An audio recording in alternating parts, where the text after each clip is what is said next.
S Nandu നമുക്കൊപ്പം ചേരുകയാണ്. ശ്രീ നന്ദു, ഈ വി ഡി സതീശനുമായിട്ട് ഈ MDMA കേസിലെ പ്രതികൾക്കുള്ള വലിയ ബന്ധം വ്യക്തമാക്കുന്ന ധാരാളം തെളിവുകൾ കഴിഞ്ഞ കുറേ ദിവസങ്ങളായി പുറത്തു വരുന്നുണ്ട്. അപ്പോൾ മുഖ്യമന്ത്രിയുടെ ഭാഗത്ത് നിന്ന് ഈ വിഷയത്തിൽ കാര്യമായ പ്രതികരണമില്ല, മറ്റ് മന്ത്രിസഭാ അംഗങ്ങൾ കാര്യമായി പ്രതികരിക്കുന്നില്ല. പക്ഷേ ഇത് വളരെ ഗൗരവമുള്ളൊരു വിഷയമാണ്. ഈ രണ്ട് പ്രതികൾക്കും മുഖ്യമന്ത്രിയുമായി പ്രത്യേകിച്ച് വളരെ അടുപ്പമുണ്ട് എന്ന് മനസ്സിലാക്കാൻ സാധിക്കുന്ന തെളിവുകൾ വരുന്ന ഘട്ടത്തിൽ യുവമോർച്ച എങ്ങനെയാണ് ഈ വിഷയത്തോട് പ്രതികരിക്കുന്നത്?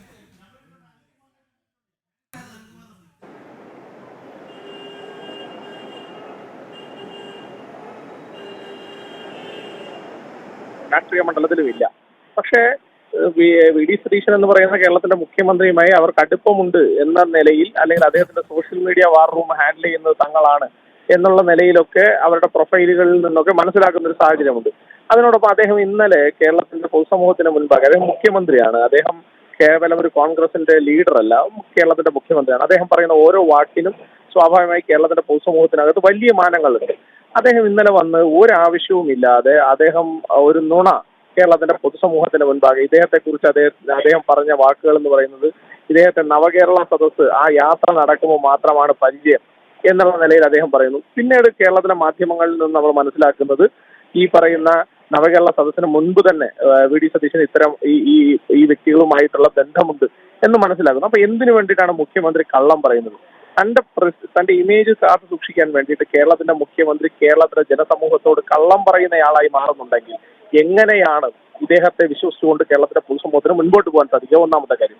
രണ്ടാമത്, ഇദ്ദേഹം പല വിഷയങ്ങളിലും ഇപ്പോ മുഖ്യമന്ത്രിയായിരുന്ന പിണറായി വിജയന്റെ മകളുടെ മാസപ്പടി വിഷയത്തിലായാലും ശരി, അതുപോലെ തന്നെ മുഖ്യമന്ത്രിയുടെ മറ്റു പല വിഷയങ്ങളിലും ഇദ്ദേഹം, പിണറായി വിജയൻ മുഖ്യമന്ത്രി ആയിരുന്ന കാലഘട്ടത്തിൽ അദ്ദേഹം പറഞ്ഞിരുന്നത്, മുഖ്യമന്ത്രി എന്ന് പറയുന്നത് സ്റ്റേറ്റിന്റെ പൊതുസ്വത്താണ്. സ്വാഭാവികമായും മുഖ്യമന്ത്രിയുമായി ബന്ധപ്പെട്ടിട്ടുള്ള ആരോപണങ്ങളിൽ മറുപടി പറയാനും വ്യക്തത വരുത്താനുമുള്ള ഉത്തരവാദിത്തം മുഖ്യമന്ത്രിക്കുണ്ട് എന്ന് പ്രതിപക്ഷ നേതാവായിരുന്ന കാലത്ത് പറഞ്ഞിരുന്ന ആളാണ് വി ഡി സതീശൻ.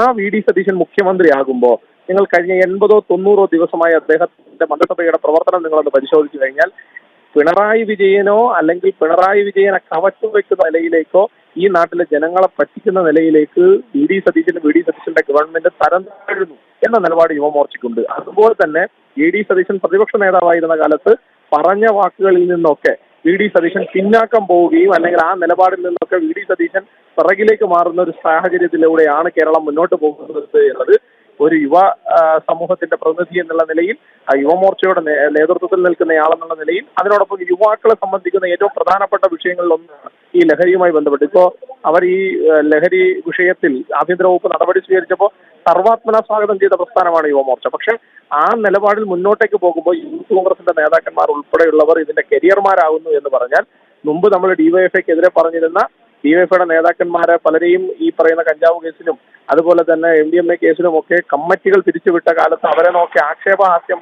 ആക്ഷേപം ചൊരിഞ്ഞിരുന്ന യൂത്ത് കോൺഗ്രസ് നേതാക്കന്മാരും ഇതിൽ നിന്ന് വിഭിന്നരല്ല എന്നുള്ള ഒരു സാഹചര്യം വളരെ ഭയാനകമാണ്. രണ്ട് മുന്നണികൾക്കും ഇത്തരം കേസുകൾ തുറന്നു വരുന്നു എന്നുള്ളത് കേരളം വളരെയേറെ അപകടകരമായ നിലയിലൂടെയാണ് മുന്നോട്ട് പോകുന്നത് എന്നുള്ളതിന്റെ ഒരു ദൃഷ്ടാന്തമായിട്ടാണ് ഞങ്ങൾ അതിനെ കാണുന്നത്.